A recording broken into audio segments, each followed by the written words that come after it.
주간 잘 지내셨습니까? 우리 옆에 계시는 분들하고 한번 인사 좀 한번 나눠볼까요? 네. 어떻게 나누셔야 될지 조금 막막해 하는 건데, 함께 예배할 수 있어서 행복합니다. 이렇게 한번 인사하겠습니다. 한마디 더 인사해 볼까요? 가족들과 함께 예배합시다. 네, 여러분 가족 함께 못 나온 사람들 있죠? 여러분 아직 믿지 아니하는 가족들, 또 믿다가 쉬고 있는 가족들 함께 손잡고 나와서 가족들과 함께 예배하는 우리 성도님들 되시기를 소망합니다. 영적으로 건강한 신앙생활을 하려고 하면 우리의 감각이 살아있어야 된다고 합니다. 여러분, 감각이 살아있다는 것은 살아있는 사람과 죽은 사람의 가장 큰 차이점 가운데 하나죠. 누군가에게 아무리 찔러도 반응하지 않으면 죽은 사람 같다, 이렇게 이야기를 하죠. 왜요? 반응을 얻기 때문에. 감각이 없는 거죠.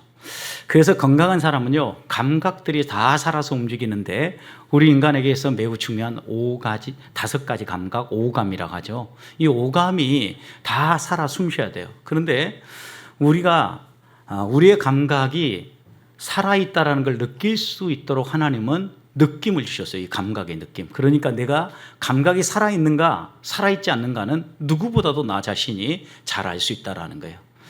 예를 들어서 여러분, 악취를 맡으면 어떻습니까? 막 코가 찌르는 듯하고 마음이 불편해지죠. 이미 후각을 통하여서 우리가 자극을 받고 있는 거예요.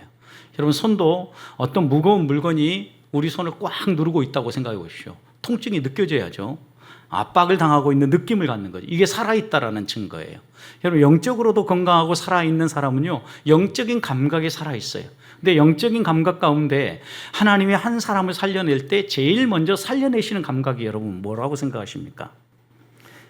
살아있다라고 이야기할 때 하나님이 우리의 어떤 영적인 감각을 제일 먼저 터치할지 여러 가지가 있을 수 있지만, 성경의 이야기를 통해서 여러분과 좀 나눠보려고 하는데, 여러분, 하나님이 인간을 처음 창조하실 때 창조하신 이유가 있었습니다. 창조의 목적이 있었습니다. 우주 만물을 다 창조하시고 이 피조물을 하나님이 직접 관리할 수도 있었지만, 사람을 창조하시고 사람으로 하여금 그 모든 피조의 세계를 다스리겠죠. 창세기 1장 26절 보면 하나님이 이렇게 얘기하죠. 우리가 우리의 모양을 따라 우리의 형상으로 사람을 만들자. 그리고 그들에게 우리가 창조한 이 모든 피조 세계를 어떻게 하자고요? 관리하고 다스리게 하자라고 하나님이, 삼위의 하나님이 서로 협의하고 작정을 하고 인간을 창조했어요. 그러니까 하나님이 인간을 창조하신 가장 중요한 이유는 하나님이 창조하신 이 창조의 세계를 관리하고 다스리는 사람으로. 그런데 여러분, 단순히 우리가 관리자가 아니라 하나님의 자녀로서 하나님의 대리인으로서 관리하는 거예요. 이 성경이 쓰여지던 고대 시대에는요, 어떤 형상을 만들어가지고 어느 지역에 표시를 해놓으면 이 지역은 이 형상의 사람이 다스리는 곳이다, 이렇게 이해를 했다고 합니다. 그러니까 하나님도 이 땅을 창조하시고 이 땅을 내가 다스린다라는 것을 보여주기 위해서 인간을 창조하셨는데, 하나님의 형상과 하나님의 모양으로 지으신 거예요. 그래서 그 하나님의 형상과 하나님의 모양으로 지어진 인간을 보면서, 이 모든 세계가 하나님이 다스리는 세계구나 라고 사람들이 이해할 수 있도록 하셨다라는 거예요. 그런데 요즘 보십시오. 지난 주간에도 리비아에 큰 홍수가 나서 수많은 사람들이 죽었죠.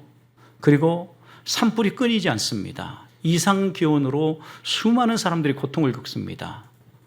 여러분, 이 원인이 어디 있다고 생각하십니까? 여러 가지 원인이 있을 수 있어요.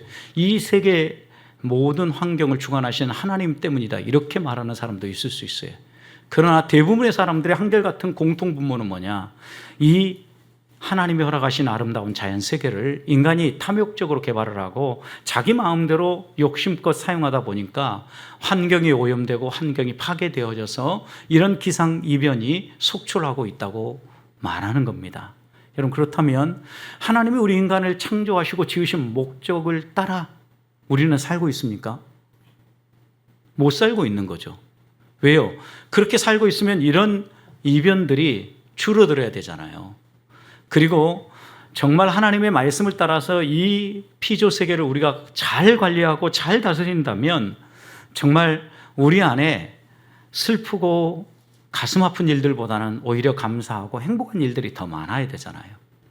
이 세상에 펼쳐지는 모든 일들을 다 살피고 연구하고 기록을 한 다음에 지혜자인 솔로몬은 전도서 12장 13절에서 이렇게 얘기했습니다.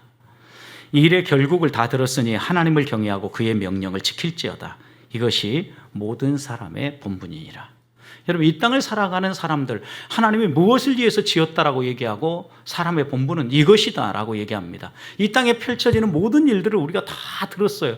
듣고 난 다음에 우리에게 살아나야 될 감각이 있다라는 거예요. 하나님을 경외하는 마음하고 또 그 하나님을 알아 그 말씀대로 살아가는 삶이에요. 여러분, 하나님을 바로 알고 하나님을 존중하면, 하나님을 경외하면 그 다음 이어져서 우리 안에 그 하나님의 말씀대로 살고자 하는 마음이 살아나야 된다라는 것입니다.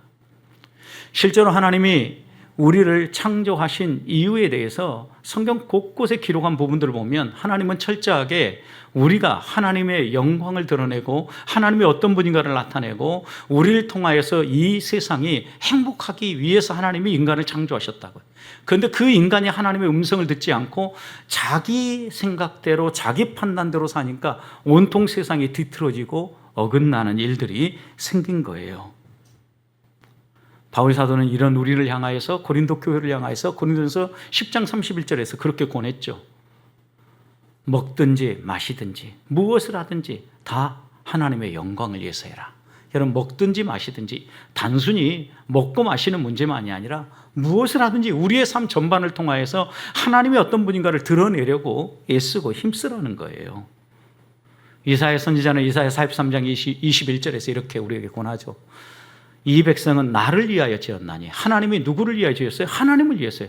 하나님의 형상을 드러내고 하나님의 다스림을 나타내고 이 우주 만물을 하나님의 뜻대로 관리하도록 하나님이 나를 위하여, 하나님을 위하여 지으셨다.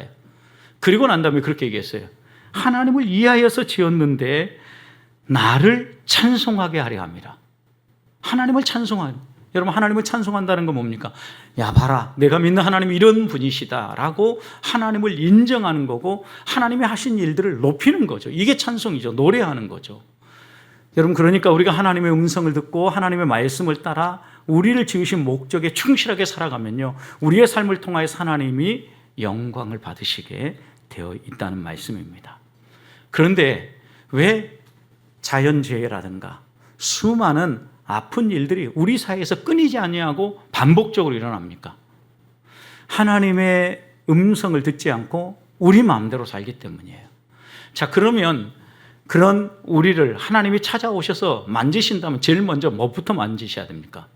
듣는 것부터 만져야 정상이잖아요. 실제로 아담과 하와가 사탄의 유혹에 의해서 넘어갑니다. 하나님의 말씀을 들어야 될 사람이 사탄의 말을 듣습니다. 그리고 실패하고 넘어지죠. 그때 하나님께서 아담과 하와를 찾아왔습니다. 창세기 3장 8절 보면 이렇게 기록합니다. 그들이 그날 바람이 불 때 동산에 거니는 여호와 하나님의 소리를 들었다 그랬어요. 여러분, 범죄하고 나서 숨었어요. 하나님을 피해서. 그런데 그들에게 제일 먼저 하나님의 일깨운 감각이 뭐냐 이거예요. 하나님이 조용히 이 아담과 하와가 살고 있는 동산에 오셔서 걸어가셨어요. 그런데 그 소리를 여러분 못 들을 수도 있잖아요. 그런데 하나님은 아담과 하와에게 들려주셨다. 들었어요. 실제로 우리가 청각이 약하면 저는 누가 걸어와도 잘 못 느낄 때가 많은데 아내는 같이 집에서 무슨 일을 하고 있다가도 벌떡 일어나서 문 앞에 갈 때가 있어요. 문 여는 소리가 들렸고 누가 온다는 거예요. 아니라 다를까 누가 옵니다. 그러면 진짜 이 감각이 살아있는 거죠. 여러분, 듣는 거예요. 아담과 하와도 범죄한 이후에 하나님의 건지시는 소리를 들었어요. 그 소리를 듣고 자신들이 죄를 지었다라는 사실을 확인한 거죠. 부끄럽다라는 걸 확인했어요. 수치감을 느낀 거예요. 그래서 숨었어요. 숨은 그들에게 하나님이 어떻게 합니까? 아담아, 내가 어디 있느냐? 하나님이 부르시고 그를 불러내시죠. 그의 듣는 것을요, 다른 사람의 소리를 들어야 될 것이 아니라 하나님의 음성을 들어야 될 것으로 불러내시고 그의 귀를 열고 계신다는 말씀입니다. 우리가 건강한 신앙생활을 하기 위해서 우리의 감각 가운데 살려내야 될 것은 그래서 듣는 감각이에요. 청각이에요. 하나님의 말씀을 들을 때 우리가 어떻게 듣느냐, 그것에 따라서 여러분 오늘 우리가 함께 읽은 것처럼 길가에 떨어진 씨앗과 같이 되기도 하고 돌 위에 떨어진 씨앗 같이도 되어져요. 여러분 돌 위에 떨어진다 하니까 보통 사람들이 밭에서 쟁기질을 하고 가를 때 여러분 누구나 쟁기 한 20-30cm 정도 되게 밭을 일군다 그래요. 그런데 이 이스라엘에 어떤 바보스러운 농부가 돌이 많은 데다 씨를 흩뿌리겠어요? 그러지 않는단 말이죠. 그런데 여기에 이 석회암이라든가 안반 지역이 많아가지고 쟁기를 해도 한 2-3cm 이렇게 흙만 뒤집고 나면 그 아래에 있는 안반 위에 떨어진 씨앗이에요, 이게. 그래서 싹이 나잖아요. 그런데 뿌리를 깊이 못 내리는 거죠. 왜요? 밑이 안반이니까. 그래서 바위 위에 떨어졌다 이렇게 얘기한 거죠. 이렇게 떨어진 씨앗과 또 여러분 가시들이 자라는, 여러분 처음부터 가시가 자랐겠어요?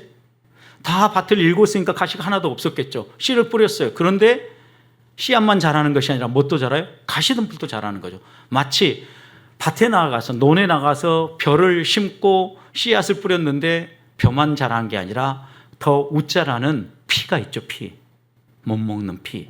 여러분 그런 것처럼요, 가시가 이 세상의 염려와 재리가 자라서 기운을 막아버리고 열매 맺지 못하죠. 그런데 좋은 땅에 떨어진 씨앗은 어때요? 하나님의 말씀을 듣고 좋은 마음으로 듣고 착한 마음으로 듣고 그 마음에 지켜 간직해서 30배, 60배, 100배의 열매를 맺는다 그랬어요. 여러분 그러니까 우리가 건강한 삶을 살기 위해서 하나님의 말씀을 어떻게 듣느냐가 중요해요.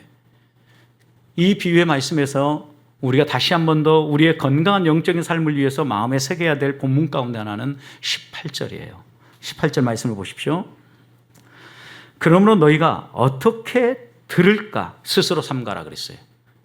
여기에 우리가 건강한 신앙생활, 우리의 감각을 잘 살려내기 위해서, 우리의 청각을 잘 살려내기 위해서 해야 될 것 가운데 하나는 내가 어떻게 듣고 있는가를 살피라는 거예요. 여러분 그러면 어떻게 듣는 것이 좋은 땅에 떨어진 씨앗처럼 30배, 60배, 100배 열매를 맺는 길입니까?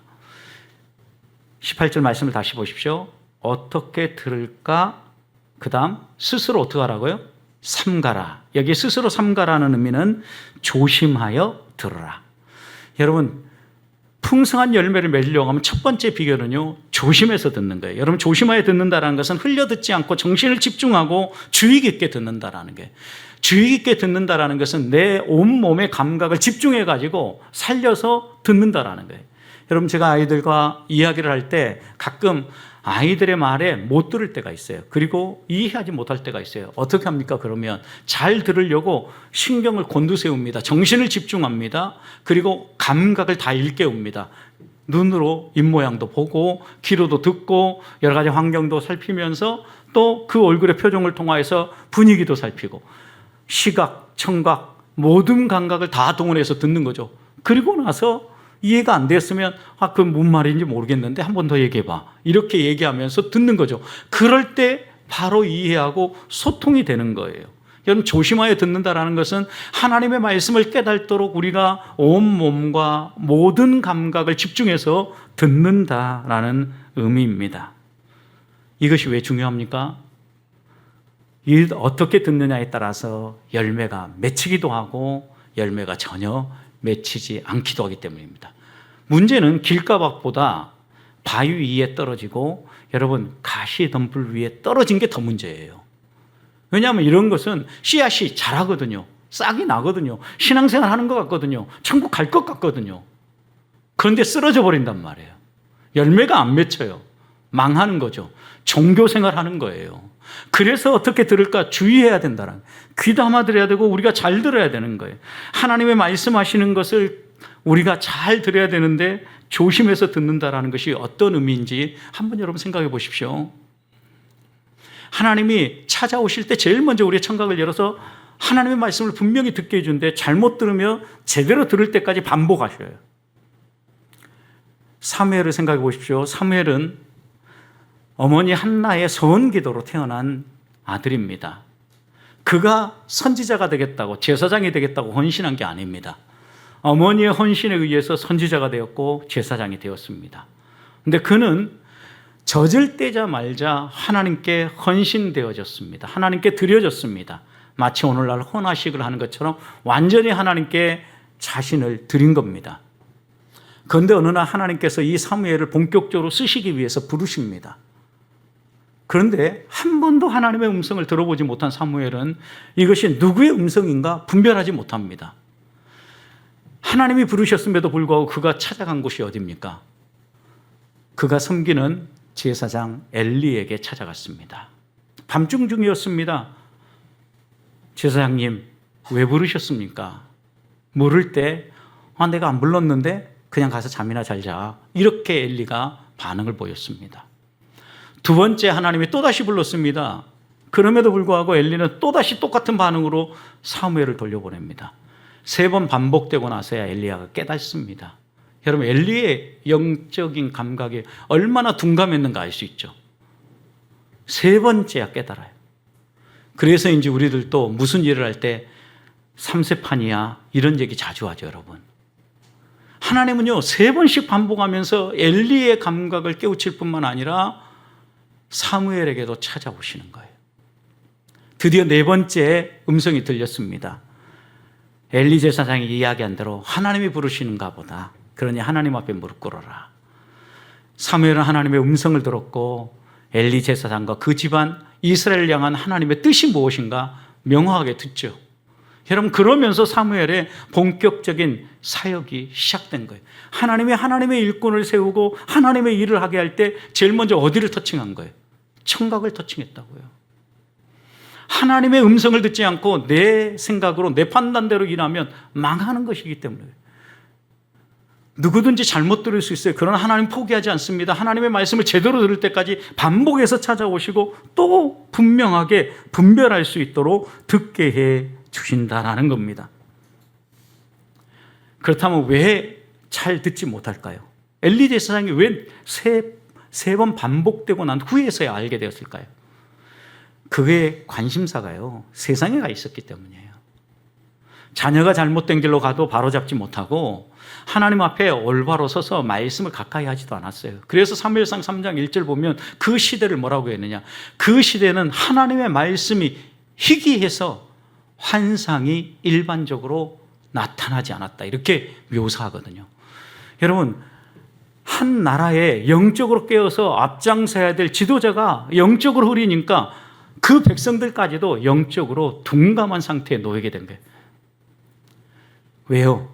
세상 일에 매몰되어 있기 때문입니다. 여러분, 그러니 감각이 죽는 거예요. 세상의 감각만 살아나는 거죠.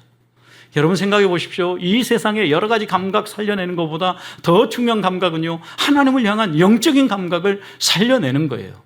왜요? 우리의 인생은 육신의 승부가 걸리지 않고 영의 승부가 걸린다라고 우리는 믿기 때문이에요. 우리 육은 망하고 우리의 육은 설령 한 다리가 잘리고 한 팔이 잘려도 우리의 영은 하나님 나라에 들어가는 것을 갈망하는 사람들이기 때문입니다.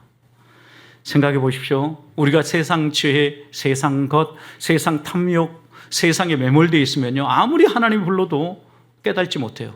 멸망이 눈앞에 있었던 이스라엘 백성을 향하여 외쳤던 이사야 선지자는요, 이사야 50장 2절에서 이렇게 했습니다. 하나님이 이렇게 말씀해요. 내가 왔어도 사람이 없었으며 내가 불러도 그들이 대답하지 않았다.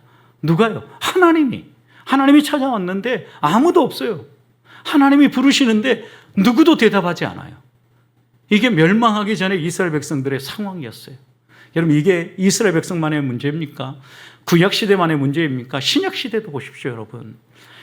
예수님께서 이 땅에 오셨습니다. 참 빛으로 오셨습니다. 환하게 밝히 비추면서 자신이 누구인가를 나타내 보여주십니다. 그런데 사람들은 전혀 예수 그리스도를 인정하지 않습니다. 십자가에 못 박아버립니다. 그래서 사도 요한은 요한복음 1장 9절과 12절에서 이렇게 얘기했어요. 참빛 곧 세상에 와서 각 사람에게 비추는 빛이 있었나니 그가 세상에 계셨음에 세상은 그로 말미암아 지은 바 되었으되 세상이 그를 알지 못했다. 빛이 왔어요. 그리고 세상을 우리 주님께서 지으셨어요. 근데 세상은 그를 알아보지 못해요. 창조주 하나님으로 이해하지 못해요. 자기 땅에 왔어요. 하나님이 창조하신 땅에 왔어요. 그런데 자기 백성이 영접하지 않아요. 왜요? 영적으로 둔감해져 있기 때문에. 그런 우리를 향해서 일깨우면서 우리 주님은 이렇게 얘기했어요. 영접하는 자, 곧 그 이름을 믿는 자들에게 너희의 영적인 감각을 깨워서 제대로 듣고 예수 그리스도가 누구인가를 영접하는 자들에게는 하나님의 자녀가 되는 권세를 주셨다. 분명하게 약속하셨습니다. 사랑하는 성도 여러분, 우리의 모든 감각을 집중하고 깨워서 들어야 될 게 무엇입니까? 세상의 소리가 아닙니다. 세상의 음성이 아닙니다. 하나님의 음성입니다. 하나님 지금도 살아계셔서 우리에게 말씀하십니다. 하나님의 말씀을 우리가 듣기 위해서 우리의 귀를 열고 주의를 집중하고 우리의 온 감각을 좀 모아야 합니다. 그래야만 그 음성이 분명하게 들리고 우리의 마음속에 새겨지기 때문입니다. 한 주간 하나님의 음성을 힘쓰고 애쓰고 노력하여 들어서 그 하나님의 말씀대로 살아 풍성한 열매를 맺는 성도들이 되시기를 소망합니다. 두 번째 어떻게 들어야 합니까? 16절 말씀을 보십시오. 누구든지 등불을 켜서 그 그릇으로 덮거나 평상 아래 두지 아니하고 등경 위에 두나니 이는 들어가는 자들로 그 빛을 보게 하려 함이라. 여러분, 등불을 켜는 데는 등불을 켜는 목적이 있다라는 게, 등불을 켜가지고 그릇으로 덮어놓거나 어느 그 평상과 같은 평상 밑에 아니면 뭐 요즘으로 표현하면 어디 좋은 소파 밑에 숨겨놓지 않는다라는 거죠. 왜요? 등불을 켜는 이유는 뭐예요? 빛을 밝히기 위해서죠. 사람들로 하여금 보게 하기 위해서요. 그래서 여기 보면 들어가는 자들로 그 빛을 보게 하려 하며, 여러분 이 말씀을 통하여서 지금 우리에게 어떻게 들으라고 얘기하는 것입니까? 하나님의 말씀은요, 이유가 있고 목적이 있어서 우리에게 들려진다라는 거예요. 하나님의 말씀이 우리에게 주어질 때 왜 하나님이 이렇게 우리에게 말씀하시는지, 무슨 목적으로 이렇게 말씀하시는지를 이해하고 들으라는 거예요. 누구도 등불을 켜가지고 어리석게 어디에 숨겨두지 않는 것처럼 하나님이 우리에게 말씀하실 때는 이유가 분명하다는 거예요. 그러니 그 하나님의 말씀을 우리가 들을 때 나에게 무엇을 원하시며 무엇을 뜻하셔서 이렇게 말씀하시는지 이유와 목적을 이해하라는 것입니다. 등불을 켜면 아무리 어두운 것도요, 환하게 밝아지게 되어 있습니다. 마찬가지입니다. 말씀을 들으면요, 아무리 바뀌지 않을 것 같은 사람도 반드시 바뀌게 됩니다. 드러나게 되어 있다는 게. 여러분, 이 말은 또 다른 말로 하면 이거예요. 하나님의 말씀을 내가 제대로 들었는지 제대로 듣지 않았는지 알 수 있는 비결이 있어요. 그것은 내 삶이 어떠한지를 살펴보면 금방 알 수 있어요. 하나님의 말씀을 제대로 듣는다라고 말하는데도 그 사람의 행동이 바뀌지 않고 그 사람의 예수 그리스도의 향기가 묻어나지 않는다면, 열매가 맺히지 않는다면 잘못 들었거나 속고 있는 거예요. 속고 있는 것은 또 다른 말로 표현하면, 여러분, 우리들이 하나님이 왜 이렇게 말씀하시는지를 이해하지 못하고 듣기 때문이에요. 그러니까 하나님의 말씀의 의미가 우리의 삶 가운데 살아서 열매 맺지 못하는 거예요. 아무리 감추려고 해도 감출 수 없는 것이 우리들의 삶이죠. 그래서 사람들이 흔히 그렇게 얘기하죠. 그 사람이 어떤 사람인가 알려고 하면 같이 한번 밥 한번 먹어보면 알고, 하룻밤 자보면 알고, 또 같이 가서 사우나 한번 해보면 이 사람이 어떤 사람이 안 돼요. 또 세상 사람들은 그런 얘기 하더라고요. 요즘은 골프를 한번 쳐보면 그 사람이 어떤 사람인지 알고, 또 평범한 사람들은 가서 고스톱 한번 쳐보면 그 사람이 어떤 사람인지 안 돼요. 마음이 다 드러난대요. 여러분, 그것처럼요, 우리가 가지고 있는 것은요, 반드시 이렇게 겉으로 드러난다라는 거예요. 등불이 존재하는 이유가 분명한 것처럼 하나님이 우리에게 말씀을 주시는 이유도 분명합니다. 아담과 하와를 넘어뜨렸던 사탄도 보십시오. 어떻게 아담과 하와를 넘어뜨립니까? 하나님이 그 말씀을 주신 이유와 목적을 흐트러 버리는 거예요. 누구에게 공격합니까? 하나님의 말씀을 직접 들은 사람이 아니라 간접적으로 들은 하와에게 찾아왔습니다. 그리고 야, 이 동산에 있는 모든 나무의 실과 먹지 말라고 하더냐. 벌써 질문부터가 문제가 있죠, 여러분. 하나님 뭐라고 얘기했어요? 다 먹되 동산 중앙에 있는 선악을 알게 하는 나무 열매만 먹지 말라겠죠. 그런데 다 먹지 말라 하더냐 이러니까 아닌데? 이렇게 생각하게 만든 거죠. 아니야. 우리가 여러 실과들은 다 먹을 수 있지만 동상 중앙에 있는 나무의 실과만 먹지 말라고 했어. 그리고 여기에 한마디 더 붙입니다. 뭐 강조하기 위해서 있어요. 만지지도 말라겠는데. 그리고 난 다음에 더 문제는요. 혹시 그거 먹으면 죽을지 몰라. 이렇게 얘기한 거예요. 여러분 이런 틈새를 보이면은요. 사탄은 가만두지 않죠. 탁 열고 확실히 들어와서 얘기하죠. 아니야. 그게 아니라 너가 하나님처럼 될 것을 하나님이 아셨기 때문에 너에게 그거 못 따먹게 한 거야. 따먹어봐. 하나님처럼 될 수 있어. 하나님이 이 말씀을 주신 이유가 뭐예요? 우리가 행복한 삶을 살기 위해서 이 말씀을 주신 거죠. 근데 그 이유와 목적을요 완전히 변주시키면 하나님이 하나님처럼 되려고 하는 우리들을 막기 위해서 먹지 말라고 했으니까 너 먹어도 돼. 이렇게 만든 거예요. 여러분 우리가 하나님이 우리에게 어떤 말씀을 주실 때 그 이유와 목적을 왜곡하거나 잘못 오해하면 우리는 이렇게 범죄할 수밖에 없다는 것을 깨닫게 되는 거죠. 하나님의 말씀은 그래서 우리가 직접 하나님 앞에 들을 수 있어야 합니다. 지금도 하나님은 살아계셔서 우리에게 말씀하신 분이십니다. 때로는 이렇게 예배 시간에 말씀을 풀어주는 저를 통하여서 하나님이 들려주기도 하지만 조용히 하나님의 말씀을 읽으며 하나님 앞에 무릎 꿇어 기도할 때 하나님 우리에게 말씀해 주시기도 합니다. 생각해 보십시오. 하나님을 두려워했던 이스라엘 백성은요 하나님 앞에 직접 나아가서 하나님의 말씀을 듣지 못하고 모세에게 이렇게 답구했습니다.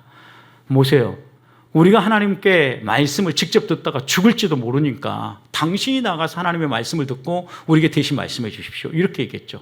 여러분 그러나 하나님 앞에서 하나님을 대면하여 하나님과 직접 대화했던 모세는 어떻습니까? 깜깜한 어둠 속에서도요 하나님 앞으로 나아갑니다. 그리고 하나님이 말씀하신 말을 듣습니다.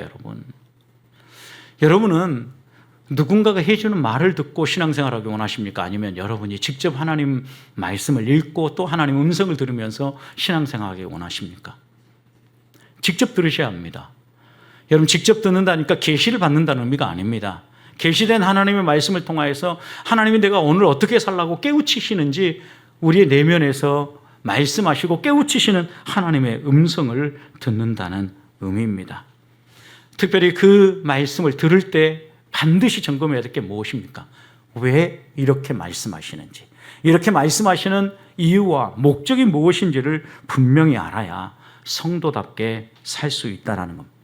우리의 오감, 우리의 감각을 집중해서 주의 깊게 하나님의 말씀을 들으면서 왜 이렇게 하나님이 말씀하시는지 이해하고 거기에 어울리게 삶으로 여러분의 삶에 믿음의 열매만 풍성하게 맺히기를 주님의 이름으로 축복합니다. 마지막은 17절을 보십시오. 숨은 것이 장차 드러나지 아니할 것이 없고 감추인 것이 장차 알려지고 나타나지 않을 것이 없느니라. 여러분 그런데 이 말씀 속에는요 숨은 것이 반드시 드러나고 감춘 것이 반드시 나타나는데 숨길 수 있는 것처럼 행동하고 그 다음 감출 수 있는 것처럼 생각한다는 거예요. 이 말씀은 그래서 하나님의 말씀을 들을 때 우리에게 이렇게 경고하는 거예요. 척하지 말아라. 듣는 척하지 말고 또 하나님의 말씀을 이해한 척하지 말라는 거예요. 왜? 하나님이 분명히 우리의 이유와 목적을 알려주시고 우리를 분명히 깨우치시는데 바로 알고 바로 이해하라는 거죠. 많은 사람이 하나님 앞에 예배하면서 말씀을 들을 때 생각은 딴 데 가 있습니다. 온갖 잡동사니 만지면서 딴 행동합니다. 어떻게 이걸 하나님을 존중히 여기고 하나님을 바로 예배하는 거라고 할 수, 바로 듣는 걸 할 수 있습니다. 그러면서도 우리는 어떻게 합니까? 하나님 앞에 거룩하게 듣는 척하는 거예요. 척하는 겁니다, 여러분. 여러분 행동은 하나님 앞에 바로 딱 서 있습니다. 그런데 내 마음은요, 집에 무슨 일이 있지? 온갖 생각은 다 다른 데 가 있습니다. 그리고 이거 끝나면 뭐 할까? 다른 생각까지 계산합니다. 목사님 설교는 언제나 끝날까 생각합니다. 잘 듣는 게 아니에요, 이거는. 속는 거죠. 내 스스로 하나님 앞에서 잘 들어야 되는데 잘 듣지 않으면서 잘 듣는 척을 하는 거예요. 시인 아삽은 성전에 올라가면서 이렇게 노래했어요. 시편 81편 11절. 내 백성이 내 소리를 듣지 아니하며 이스라엘이 나를 원하지 않는다. 하나님의 소리를 듣지 않는 가장 중요한 이유가 하나 있다라는 거예요. 그것은요 원하지 않기 때문이라는 거예요. 여러분 시어가 지금 반복돼요. 병영대끼라는 이 형식을 통해서 지금 우리에게 들려주는데 하나님의 말씀을 듣지 않는다. 이것은 원치 않는 것이다. 이렇게 지금 노래하고 있는 거예요. 다른 말로 표현하면 우리들이 하나님 앞에 자세는 갖추고 있고 예배는 드리지만 하나님의 말씀을 제대로 듣고 우리 안에 제대로 듣는 열매가 드러나지 않는 것은 우리가 어떻게 하는 거예요? 원함이 약하기 때문에, 간절하지 않기 때문이에요. 간절해야 돼요.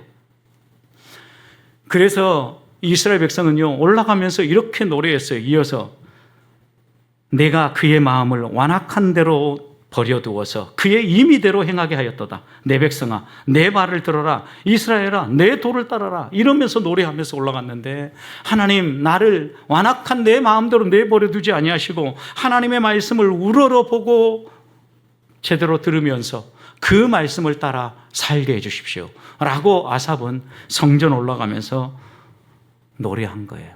여러분, 하나님 말씀 저절로 그냥 들려오지 않습니다. 가만히 앉아서 멍 때리고 있는다고 해서 들려오지 않습니다. 여러분, 우리의 감각을 집중해야 합니다. 온갖 신경을 집중해야 합니다. 바로 하나님을 존중히 여기고 하나님을 예배하는 것입니다. 여러분, 그렇게 예배할 때 우리 안에 감각들이 살아난다라는 거예요. 듣는 우리의 자세를 점검해야 되는데, 듣는 우리의 마음가짐을 점검해야 되는데, 제대로 듣는 마음 자세가 되어 있으면 반드시 결과가 드러나요. 노력으로, 시간을 들임으로, 그 다음에 헌신으로, 바른 자세로, 하나님 앞에 헌신된 모습으로 여러 가지가 드러나요. 여러분, 그럴 때 척이 아니라 열매들이 풍성하게 맺혀진다는. 성도 여러분, 척하면요, 신앙생활이 아니라 종교생활이에요. 시간을 허비하는 거예요. 그래서 하나님 앞에서 우리들이 집중하고 바로 들어야 돼요. 만약 노력하지도 않고 척하면서 뭔가 이루어지기 원하면 이것은요, 도둑놈 심보예요. 왜요? 하나님 그렇게 하면 안 된다고 했는데 그렇게 하면서도 하나님 은혜 베풀어 주세요. 하나님은 어떤 환경에서도 은혜 주시잖아요. 말은 맞는 것 같은데 완전 도둑놈 심보예요. 신앙생활은 그렇게 하는 게 아니에요. 우리가 그런 마음으로 신앙생활을 하니까 정직한 삶이 우리의 삶에서 무너지는 거예요. 하나님이 우리에게 말씀하시는 것을 성실하게 하면서 하나님이 행하시는 손길들을 우리들이 맛보아야 되는 거예요. 17절 말씀이 씨 뿌리는 결론 아닙니까, 여러분? 그것이 무엇입니까? 장차 드러나지 않을 게 없고 숨긴 게 나타나지 않을 것이 없다는 거예요. 반드시 열매로 드러난다는 거예요. 속지 말라는 거예요. 다른 말로 표현하면 너희 가운데 안 나타나면 반드시 너희 스스로 빨리 어떻게 듣고 있는가 점검하라는 거예요. 말씀을 간직하고 있는지 그렇지 않은지 점검하라는 교훈입니다.